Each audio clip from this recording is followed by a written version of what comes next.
Good morning, everybody. Today's Friday, September 12th. I'm John Weigell here with Maria Gharib, and this is the Hustle Daily Show.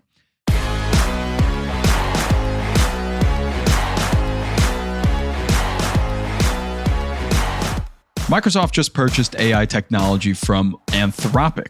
Oracle stock skyrocketed 40%, and Apple held its big iPhone 17 event this week and barely mentioned AI at all, despite making Apple Intelligence a huge selling point last year.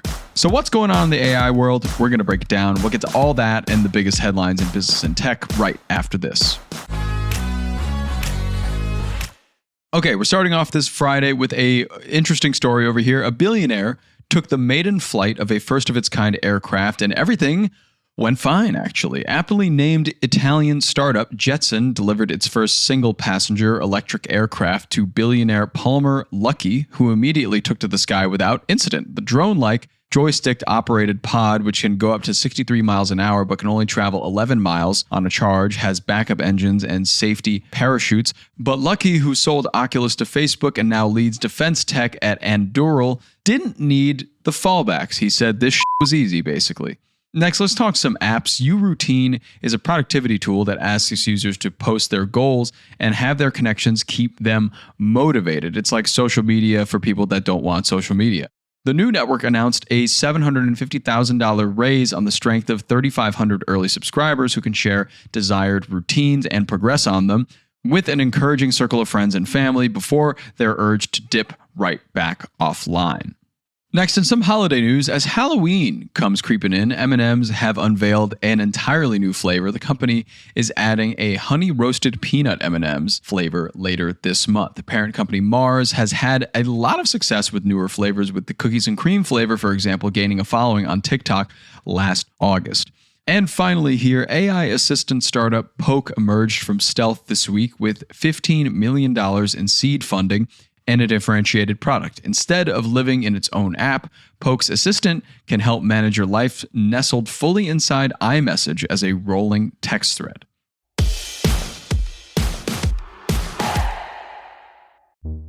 What the hell is going on right now? And why is it happening like this? At Wired, we're obsessed with getting to the bottom of those questions, and maybe you are too. I'm Katie Drummond, the global editorial director of Wired, and I'm hosting our new podcast series, The Big Interview. Each week, I'll sit down with some of the most interesting, provocative, and influential people who are shaping our right now. Listen to The Big Interview right now in the same place you find Wired's Uncanny Valley podcast.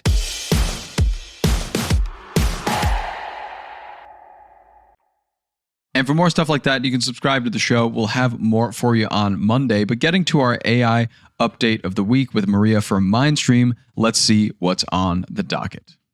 Okay, Maria, welcome back for another week. And of course, want to start this week off with asking you how your past week was and the latest AI stuff that you've been interested in this past week.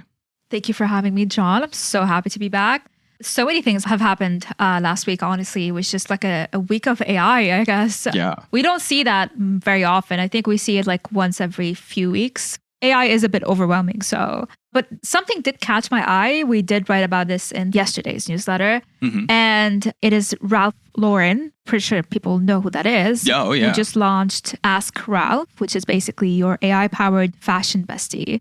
You open the app and you tell it what you need as an outfit for a wedding in Tuscany or like a rooftop party in New York. And it digs through decades of Ralph Lauren archives to style you. Wow. It even answers fashion emergencies. Whoa. Yeah. Apparently, white after Labor Day is officially approved. So what I like about this is that it doesn't feel like Ralph Lauren trying to replace the human touch. It's more like they're testing how tech can kind of amplify and enhance that luxury vibe. And honestly, it makes sense because David Lauren's been pushing digital experiments for years and years and years. And they were one of the first luxury brands to sell online back in 2000s. I know people know this. Way before anyone was ready to put like a $500 blazer in a shopping cart. So is it perfect yet? Probably not. But first gen AI stylists can be a little hit or miss. But I think that's the point. Yeah, they're treating it like a living, evolving thing. And then the bigger picture, it shows how even luxury brands are getting comfortable with AI, which is win for everyone. Yay. Yeah, big win across the luxury industry, definitely.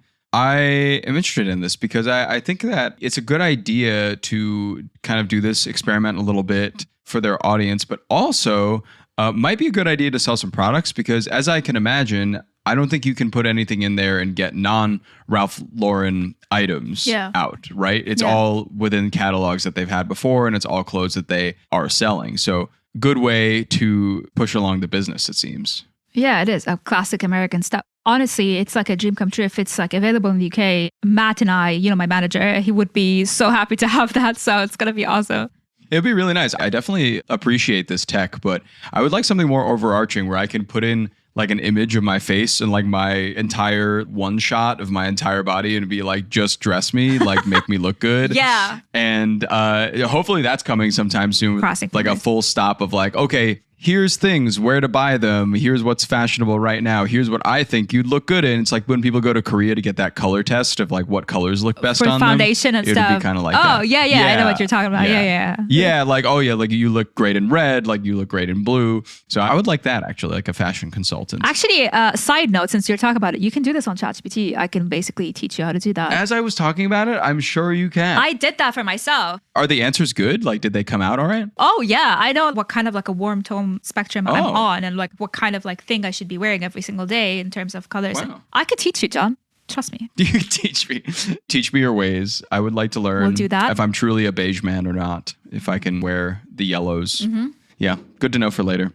So kind of pushing forward here, a lot of stuff to go over this week. One of the things is that a big deal came out with Microsoft purchasing some AI from Anthropic as opposed to OpenAI, right? We've kind of heard tensions between Microsoft and OpenAI over the past year or two. They're trying to move away from that company.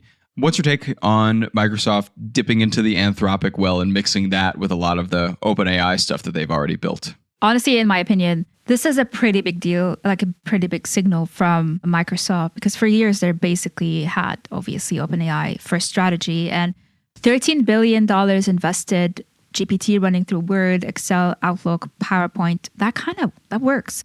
But now they're bringing in Anthropic's Claude into the mix, and I think it says two things. First, Microsoft clearly wants flexibility. If Claude's better at certain tasks, like automating financial functions in Excel or designing actual good-looking PowerPoint slides, which is my biggest nightmare, why not use the best tools for the job? And it's less about picking a side and more about like building a hybrid ecosystem where OpenAI handles the frontier models. And Anthropic fills in the gaps where Claude just, performs better.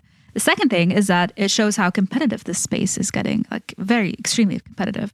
And Anthropic's Claude Sonnet 4 has been quietly outperforming GPT-5. I don't know if people know this, but it's kind of like, it's pretty good. But obviously in certain workflows on everything. And Microsoft's leading into everything when it comes to that. And basically is like an acknowledgement that one AI model won't rule everything else. It also means that the future of Office AI would get way more powerful. So I think this is exciting, not because, Microsoft's moving away from OpenAI, but because they're like building an AI stack that plays to each model's strength. And that's what we want to see. Yeah, it seems like they're going that route instead of being one-to-one with OpenAI. As you can imagine, they probably would have been a few years ago. They probably would have taken OpenAI at the hip with everything, but it seems like they've kind of spread their wings a bit as OpenAI has away from each other and kind of more into the depths of tech. So no, this is exciting. I think it's a good move to get the best offering on the market that's available for your product. And we'll see how like Office 365, the people that use that, we'll see what complaints or successes they have with it. Yeah. I mean, pretty sure people are going to love it. In my opinion, people are going to lose their minds. Yeah. In another space of AI this week, people were losing their minds kind of over this because Oracle, a company from like the 90s, their stock jumped over 40% on Wednesday. Yeah. After the CEO said that its AI-fueled cloud revenue is going to jump to $144 billion by 2030. This is primarily because of all the AI spending they're doing. And because of this, the head of Oracle replaced Elon Musk as the richest man on earth in the past few days, which is kind of nuts. Do you think we'll see more companies make headlines like this in the AI space? We've heard a lot about the AI bubble has a quote unquote burst or will burst at some point, but it seems like things are going pretty strongly still and investment is still being slung around. I think that we're going to see a lot more headlines just like this. I think yeah. Oracle stock popping 40% in a single day isn't just about Oracle. I think it's about AI spending, which is doing the entire market right now. And companies that used to feel like legacy tech are suddenly becoming AI-powered players, and investors are rewarding them big time. Yeah. So Oracle's massive $144 billion cloud revenue, they have a target by 2030, is basically a bet that AI infrastructure is the new oil. And I'm saying this as is. This is the new oil. And the partnerships they've lined up with OpenAI and NVIDIA are already paying it off. What's wild is that how quickly this shifted Oracle's position in the AI race. I've never seen this before. Like, this is so fast. Huge shift. Yeah. And Larry Very Ellison briefly overtook Elon Musk to become the world's richest man, as you said. So of all this is AI-fueled growth, and we're going to see this more often. Yeah. Oracle's not going to be the last one to see a bump like this. I think we're going to see way more companies, especially the ones that are sitting quietly on a strong infrastructure plays. I'm looking at Apple right now, which is making headlines as AI, spending ramps up. This isn't just about the flashy AI models. Right. It's more about like who powers them behind the scenes and everything. So Oracle is making this move. This is the first time that we've seen such a huge jump. But Amazon, Google, and Microsoft are, right up there. So honestly, the next 12 months are going to be extremely wild in the AI cloud competition, in my opinion. They definitely will. And you mentioned Apple. The last update I wanted to talk about is about Apple. Or honestly, it's kind of a non-update, but I think we have to talk about it anyways because Apple had its big event, obviously, this past week. Everybody and their mom knows about it. They unveiled the iPhone 17, iPhone Air, AirPods 3, all that stuff. Barely any mention of AI, though, which wouldn't be surprising to me unless in the previous year, in 2024, their presentation wasn't entirely about pretty much Apple Intelligence. So this year, there's been kind of a stark shift between it's all about AI to it's all about hardware. How do you think Apple will fare with this hardware advancement? Do you think a big AI update is coming and they're being just coy about it? What are your thoughts there? So, as you said, I feel like this was a classic Apple thing. It's like gorgeous hardware. I just pre-ordered the iPhone 17 and it's shiny marketing and but like not a ton of AI substance, as you said. Last year, they gave us all about AI and this year it's not about AI. Yeah. The iPhone 17 lineup and the new iPhone Air look absolutely amazing. But obviously when it comes to AI, they mostly just rehashed old announcements from WWDC, which is a few visual intelligence upgrades, some camera tweaks and like live translation for AirPods. I cannot wait for the live translation. If I go to Greece and that happens to me, that's going to be amazing. But Siri, nowhere to be found. I was so disappointed. It's definitely a contrast to what we're seeing from Google, Samsung, and even smaller players like Perplexity, who are all racing ahead with AI-first strategies. But that being said, I wouldn't count Apple out yet. As I said, their strategy looks more long game than short game. So instead of building every AI tool in-house, they're quietly testing integrations with Google's Gemini and even evaluating models from Anthropic. If they pull that off, iPhone users could get the best of both worlds. And I think we've said this before in previous episodes. Apple's design and hardware magic powered by cutting-edge AI models under the hood. That's what Apple does. Apple knows its audience. I'm one of the audience. People don't line up for iPhones because they want the most experimental AI features. True. They buy them because it's built on quality and design and just, Apple, because it's always been this way. So if Apple can deliver top-tier AI without losing what makes the iPhone feel like an iPhone, they're still going to dominate. So we just have to wait and see, honestly. Yeah, it seems like they're still searching for that perfect integration with AI and like the best way to integrate it into the UI past Apple Intelligence. And maybe they haven't found that yet, but maybe they're working on it. And I think they're just approaching this in a different way. People are kind of freaking out that like they're not doing anything with it, quote unquote. But I think they're taking the more slow approach than a lot of these other companies. And in a way, that could be a good thing to actually come out with quality at the end of the day instead of rushing something to market like happened with, for example, like GPT-5 and stuff like that. So exactly, I think they're really taking their time. As you said, I think they're trying to survey the market, see what's best for them, and then move forward in that way once it actually works for the device. So 100%. I don't hear much good things about Samsung's Galaxy AI. I think I hear like, it's all right. It's just there. Yeah, it's just kind of there. So I think they want to really blow it out, but they really haven't hit the tech to do that yet, but maybe they will soon. Yeah. I mean, it's Apple, so we just have to wait and see. Yeah, we just have to wait. But when they announce it, it will sound like they invented AI, which I'm very excited for. Same. Thanks, Maria. Thank you for being with us today, and we'll catch you next week. Yeah, catch you next week.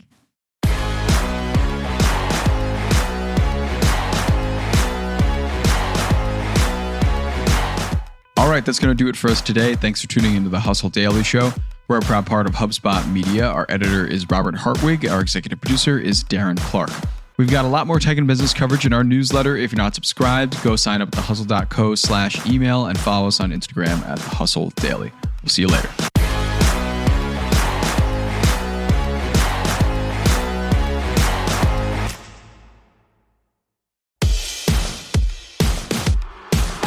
Guys, with the launch of Loop Marketing, Kip's giving you the ultimate prompt library. Over 100 AI prompts that walk you through each stage of the Loop Marketing method. They're designed to help you spot growth opportunities in an AI world. This isn't just another collection of prompts. It'll guide you into the new era of marketing. You can get it for free at the link in our show notes. Seriously, stop right now, look at those show notes, and tap that link.